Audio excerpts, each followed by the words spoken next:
Yes, Moyon. Enchantée de t'accueillir, de te recevoir dans cette interview. Merci beaucoup. Ouais, tout le plaisir est pour moi. Merci à toi. Alors donc Karim, tu es le fondateur, le créateur de ce concept Break the Floor, qui est donc une compétition de danse hip-hop. Aujourd'hui mondialement connue, puisqu'il y a Wikipédia qui nous dit plein de choses sur vous. Et ce que je voulais te poser comme question, c'était, avant d'arriver là déjà, dans quel monde étais-tu ? Dans quel monde vivais-tu avant de concevoir ce genre de projet ? Ouais. Alors en fait, c'est simple, hein. Moi j'ai toujours un peu baigné dans le hip-hop. Voilà, je dis toujours c'est le hip-hop qui m'a choisi. Quand j'étais tout petit, je dansais déjà dans mon salon et tout ça. Il a fait bien, Karim. Ouais, c'est ça.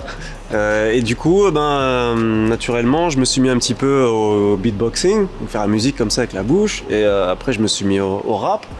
Et comme ça, de fil en aiguille, on s'est dit, à la place de continuer à faire des street shows ou d'autres spectacles devant le palais, du coup, on s'est dit, pourquoi on ferait pas ça dans le palais ? Voilà. Donc, au début, on avait vraiment aucun moyen, quoi, parce que je suis issu d'une famille assez modeste. Et voilà, on rappait, on faisait du beatbox dans des caves. Waouh. On n'avait pas de local, pas de sono, rien du tout. Bon, comme et Amazon dans ses débuts, quoi. Ouais, un petit garage. Ouais, voilà, c'est ça. C'est ça. Et puis du coup, de fil en aiguille, on a investi, on a monté des projets. Et après, j'ai commencé le premier Break the Floor, j'ai investi avec l'argent que j'avais mis de côté pour mon mariage. Oh là là, c'est toute chance. Oh là là, sérieux. Ouais, c'est comme ça que ça s'est passé. Et puis du coup, on a fait une compétition tout d'abord locale, puis sud-est, puis nationale, puis européenne, puis internationale, et internationale sur 2 jours.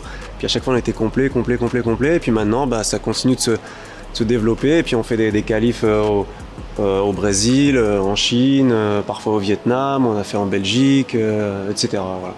Et en Asie, tu disais aussi. Ouais, en Asie. En Asie, on a fait au Vietnam et on fait aussi en Chine. Waouh. Ouais, dédicace à B-Boy Alex. Yes. Et aussi Johan, Kim Lee, toi-même tu sais, Ho Chi Minh represent. Aye. Good morning Vietnam. Alors du coup, qu'est-ce qui t'a mis en mouvement pour de vrai, pour créer un tel projet ? Je veux dire par là, c'était par choix ou par contrainte, s'il y avait des contraintes, ou alors, voilà, c'est comment au fait, tu en arrives là, au fait ? Il y a plusieurs explications, mais celle que je préférerais expliquer aujourd'hui, c'est que c'est un petit peu une vocation. Voilà. En fait, au-delà d'amuser la galerie, on a aussi des messages de fond. Bien sûr. Et je pense que voilà, Paulo Coelho, il disait qu'on a tous une légende personnelle. Donc on a tous une mission Alchimiste. Un peu dans. Ouais, voilà. Et même ce concept, il est repris dans d'autres livres. Et donc je pense que j'ai mon destin, mon karma, t'appelles ça comme tu veux, c'est le maktoub peut-être, c'est de transmettre un message et d'essayer de donner une bonne image, quoi, qu'il y ait des gens qui se reconnaissent en nous et pour les jeunes, mais aussi pour les anciens, qu'ils aient quand même une image positive d'une certaine partie de la population. Et ce message, tu le résumerais comment ? Ce message, c'est quand même assez difficile, hein. C'est difficile à synthétiser comme ça. C'est que, on a tous... Moi, je dirais pas que c'est une légende personnelle, mais on va dire que je fais ce pourquoi j'ai été prédestiné de faire. D'accord. Et tu l'as vraiment senti, au fait ? Comme une conviction ?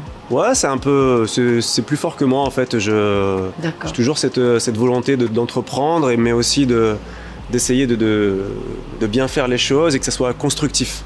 Que ce soit positif, constructif et utile. Okay. Utile pour les gens, quoi. Okay. Voilà. Et du coup, quand tu as commencé, au tout début, à quel inconnu tu as fait face ? C'était quoi le plus grand inconnu pour toi ? Ouais, il y avait énormément d'inconnus, hein. Toutes les questions qu'on se pose au début de chaque projet, est-ce que ça va plaire ? Est-ce que ça va être réussi ? Comment les gens vont le prendre ? Avec qui je dois m'entourer ? qui je dois éviter. Voilà, c'est une grande expérience humaine et en fait l'inconnu, on se rend compte que c'est le climat, c'est l'être humain, c'est des choses en fait qui sont incontrôlables et l'événementiel c'est une grande expérience sur soi-même. En fait, il y a beaucoup d'introversion, de remise en question et c'est une grande expérience humaine, on apprend beaucoup sur les gens. C'est clair, je suis d'accord complètement. Ouais, il y a beaucoup de satisfaction et beaucoup de déception, mais au final c'est très constructif. Ouais. Yes. Alors, quel était le véritable enjeu de ce projet et toi, de ton côté, ton véritable objectif à atteindre? Ouais. Alors en fait, voilà, j'ai appris récemment que le plus haut degré de la réussite, c'est d'être heureux. Voilà. Donc tout simplement, si on peut donner un petit peu de joie aux gens, les faire réfléchir de façon implicite sur certains sujets qui sont importants, apporter un modèle en termes de prévention santé, une certaine exemplarité.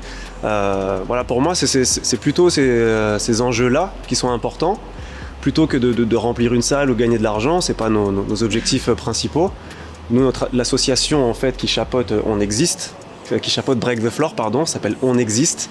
Et donc on a vraiment un message de fond pour dire voilà, écoutez, des gens comme nous, des gens bien, des sportifs qui font de mal à personne, qui vont pas en prison, qui fument pas de drogue ou qui boivent pas d'alcool, qui sont des sportifs de haut niveau, des artistes qui font attention à eux et qui font de mal à personne. Ça existe et on est là pour vous le montrer. Des gens qui sont issus d'une certaine origine, les immigrés, une certaine religion, parce que moi mes parents ils sont originaires de Tunisie en fait à la base. Puis même voilà, tout simplement les gens du hip-hop, c'est pas une sous-culture, c'est la culture la plus populaire au monde. Et les gens du hip-hop, c'est pas des singes qui tournent sur la tête dans des halls de gare. Donc je suis là pour casser des clichés, pour montrer ce qui se fait de mieux. Et c'est plutôt des artistes et des sportifs de haut niveau. Et puis maintenant, c'est tout simplement reconnu par les Jeux Olympiques, le domaine du cinéma, la publicité, etc. Donc, respect. Tu portes un sacré message pour les jeunes et pour les autres générations. C'est super. J'espère qu'on fait le taf. Voilà, hein. Alors, on arrive déjà aux dernières questions. Quels étaient tes démons intérieurs que tu devais anéantir pour arriver à faire tout ça? Mes démons intérieurs, en fait... il y a, comme je disais tout à l'heure, il y a beaucoup de remise en question. Et donc en fait, moi j'aime beaucoup aider les gens. C'est pour ça que j'étais pompier pendant 10 ans. Pompier en plus. J'étais pompier volontaire pendant quasiment 10 ans en fait. Donc j'aime aider les gens. Et on va dire que c'est une qualité qui parfois, quand elle est poussée à l'extrême, devient un défaut.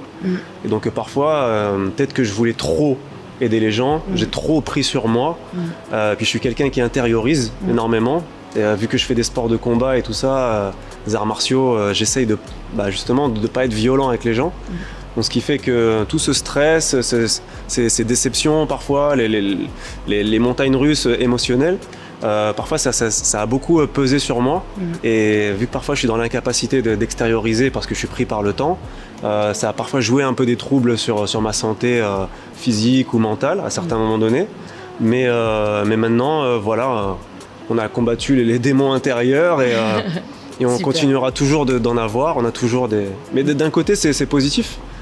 C'est comme voilà, yin-yang. Dans le négatif, il y a un côté de bien. Bien sûr. Et dans le bon, il y a un côté de mal. C'est ça. Donc, on va dire qu'on essaye de toujours tourner la chose à son avantage. Parce qu'au final, quelque chose qu'on pourrait considérer comme négatif, au final, avec du recul, c'est quelque chose qui aurait pu nous apporter beaucoup de bien. Donc, est-ce qu'on pourrait dire que en changeant ton regard sur toi-même, tu as combattu tes démons intérieurs? Non, c'est pas seulement une introspective personnelle. D'accord. Non, c'est plutôt un cheminement spirituel. D'accord. Voilà. On n'est que de passage sur Terre, et du moment où on est jusqu'au moment où on va mourir, on essaye de faire un maximum de bien. que ce bien il puisse être propagé autour de soi. Donc c'est pour ça que vous m'entendrez jamais sur scène dire un gros mot ou fumer une cigarette ou boire de l'alcool ou avoir un comportement irrespectueux envers qui que ce soit. Et c'est pour ça qu'on j'essaie d'être à l'image de la ville de Cannes aussi, de la Côte d'Azur, quelque chose de prestigieux, d'attractif, de stylé. Stylé Jusqu'au bout. Ouais, voilà quoi. Et puis quand il y a beaucoup de personnes, de plus en plus en fait, parce que voilà, j'avance dans l'âge, et de plus en plus de personnes qui viennent me voir et me disent ouais, c'était mon rêve de venir sur cette scène, c'était mon rêve de faire Break the Floor, merci, grâce à toi, c'est la première fois que je vois la mer, t'as réalisé mon rêve, c'est la première fois que je vais en France. Voilà, ça c'est la satisfaction personnelle. Et quand il y a quelqu'un en fait qui vient vous voir et qui dit ouais, j'ai arrêté de vendre de la drogue pour la danse, ou ce qui m'a empêché de retourner en prison, c'est la danse, où il y a des personnes qui luttent contre leur handicap ou contre leur maladie à travers une activité sportive. Wow. Et si ces gens-là, on a réussi à les inspirer à un moment donné, c'est ça le cœur de cible. Voilà, c'est ça l'objectif principal. Yes. Ah là là, super. Ça me touche beaucoup. En fait, ça me fait plaisir de t'interviewer vraiment. Ah ouais, c'est un plaisir et pour moi. Alors du coup, la dernière question. À quel moment tu as senti l'accomplissement ? Est-ce que tu es satisfait ou non ? Et que t'inspire cette résolution actuelle pour la suite ? Ouais. Alors ce sentiment d'accomplissement, j'ai surtout ressenti entre 2017 et 2019. Voilà, Pardon, ça fait combien de temps que ça existe ? Ça fait 15 ans. D'accord. Enfin, 15e édition. On a commencé en 2006. Et voilà, quand les gens me demandaient de faire Break the Floor au Brésil, en Amazonie, dans un opéra, quand on est invité, qu'on est guest, quand on va en Chine, quand on va au Vietnam et tout, et puis les gens ils me demandent en speaker, enfin en présentateur, dans des galas de boxe, j'étais présentateur aussi officiel de l'équipe de volleyball de Cannes. Enfin bref, en fait quand les gens vous sollicitent, ça veut dire qu'ils sont satisfaits de votre travail. Donc là, on s'est dit ok, ça plaît, ça fait plaisir. Et ensuite il y a aussi le fait que quand on a fait Break the Floor handicap, ça c'était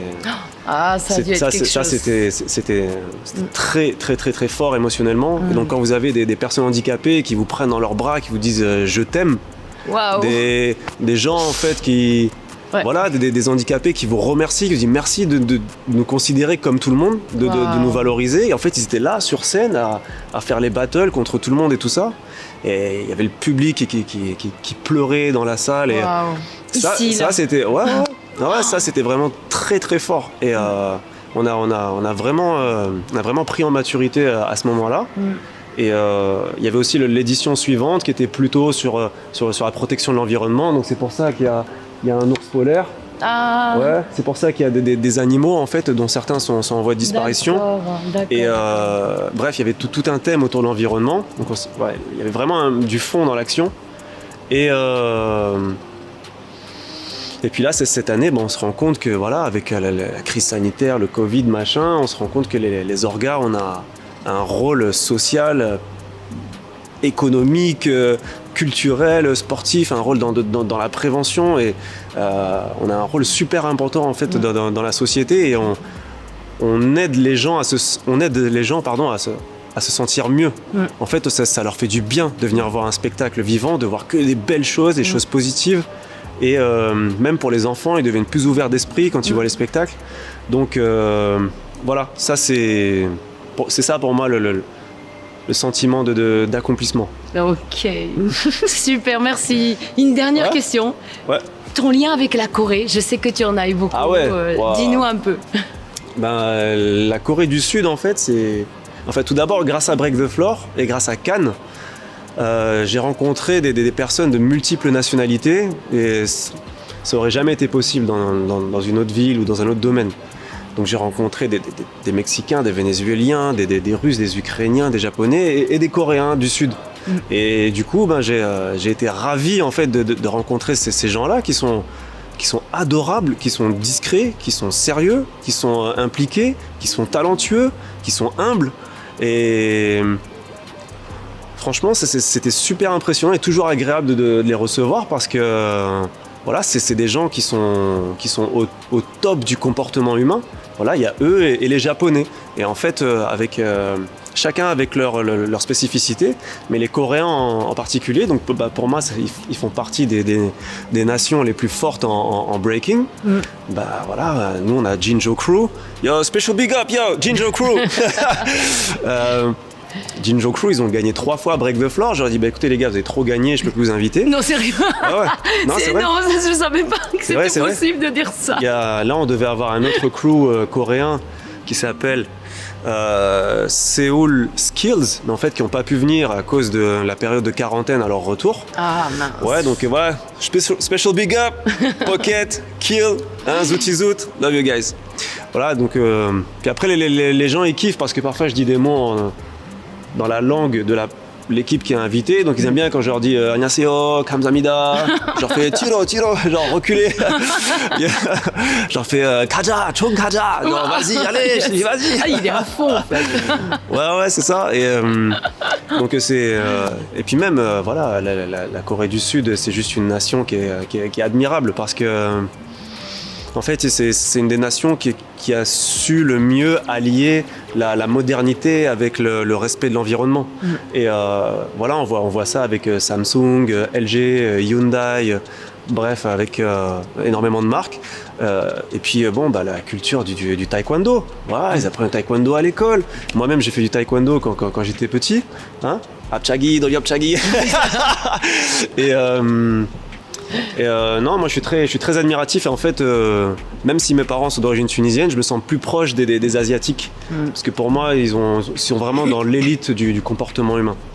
Voilà. Bon, écoute, merci beaucoup pour ce partage, Karim. Ouais, merci à toi. Avec plaisir. Vraiment, je te souhaite le meilleur pour la suite et hâte de te retrouver un jour peut-être sur un autre interview. Avec plaisir. Ouais. Merci à toi. Merci. Ça marche. Peace.